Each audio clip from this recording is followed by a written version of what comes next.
Allô? Comment ça va? Aujourd'hui, j'ai envie de te proposer une courte vidéo, mais je considère si importante sur un sujet qui est tellement, tellement crucial dans la vie d'un être humain, soit dans son quotidien, dans sa routine, mais également dans l'espace de toute une vie complète. Un sujet qui me touche profondément et j'ai nommé le pardon.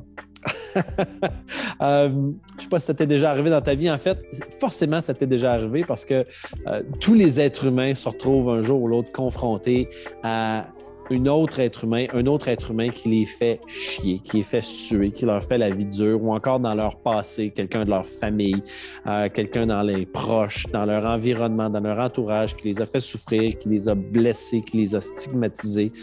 Et puis, souvent, quand on est jeune, on ne comprend pas vraiment ce qui se passe, puis on arrive plus vieux ou encore juste dans notre quotidien, bien souvent, les êtres humains adultes, on manque parfois de perspective, puis on se vautre dans la colère, la rancœur, la frustration, la réactivité, plutôt que d'aller dans, justement, la compréhension et le pardon. Évidemment, j'aimerais ça te proposer 1001 trucs sur l'art de pardonner, mais il n'y a pas 1001 façons de le faire. Il existe plusieurs ouvrages sur le sujet, mais ce soir, je vais aller droit au but. D'abord avec une petite comparaison, une métaphore que je trouve extrêmement puissante qui va comme suit.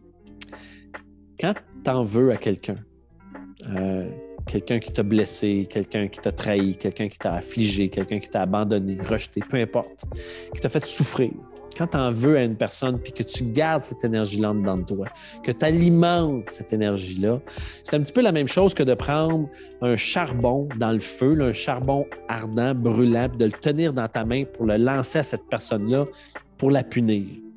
L'histoire là-dedans, c'est que peut-être que oui, peut-être que ta colère, ta rancœur, ta frustration va blesser l'autre personne, mais d'abord et avant tout, la première personne qui va être blessée là-dedans, c'est toi. Parce que quand tu prends le charbon, tu le gardes, tu te brûles au 3e degré. Tu te fais souffrir toi-même pour faire souffrir l'autre. Alors moi, personnellement, je crois énormément aux grandes, grandes vertus du pardon. Je sais, certes, que ce n'est pas nécessairement toujours facile, puis il y a parfois certaines choses qui peuvent nous sembler impardonnables dans la vie. Mais j'ai juste envie de te dire ceci, OK? On ne rentrera pas dans les grandes, grandes, grandes affaires, des grandes souffrances, mais tu sais, dans le quotidien, là, que ce soit un collègue de travail, une personne dans ta famille, un proche, une personne qui te fait suer, là, qui t'exaspère, que tu te dis, mon Dieu Seigneur, que ça m'énerve. Tu sais, ces personnes-là, là, pour qu'ils perdent leur emprise sur toi, là, la chose la plus puissante que tu peux faire, c'est de leur envoyer de l'amour. C'est de te dire, je te pardonne. C'est de te dire, je t'envoie ma lumière, je t'envoie ma paix.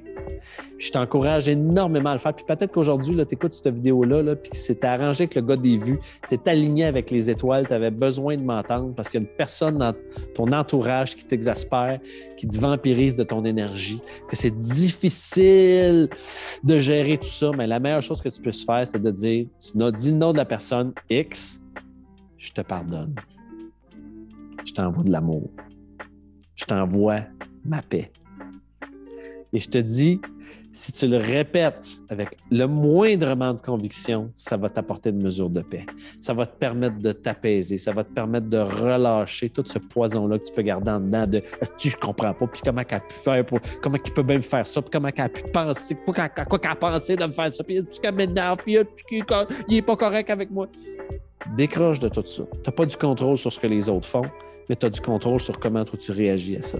La chose la plus importante que tu peux faire, c'est je te pardonne. Je t'envoie de l'amour. Je t'envoie de la paix.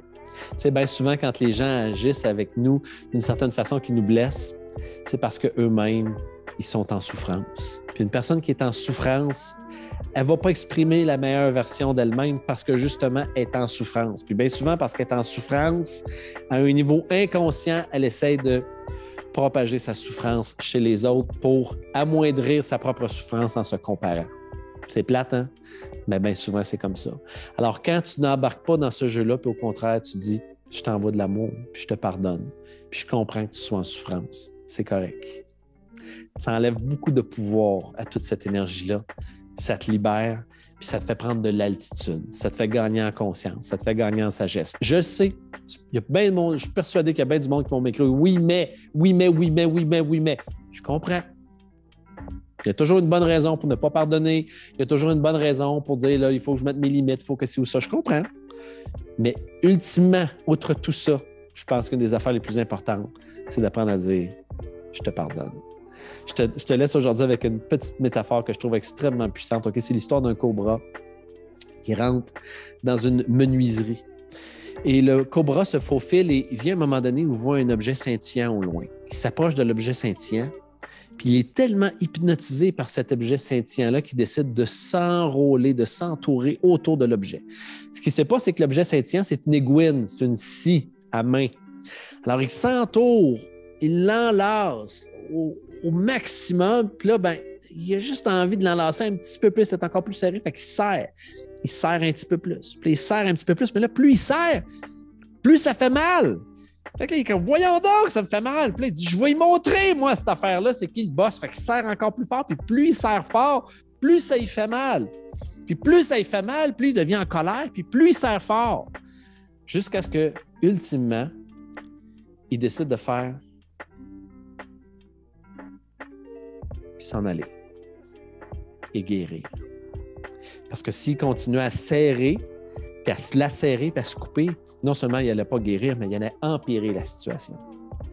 Alors, tu sais, ces événements-là, ces souvenirs-là, ces personnes-là, plus que tu es comme ça, pire c'est.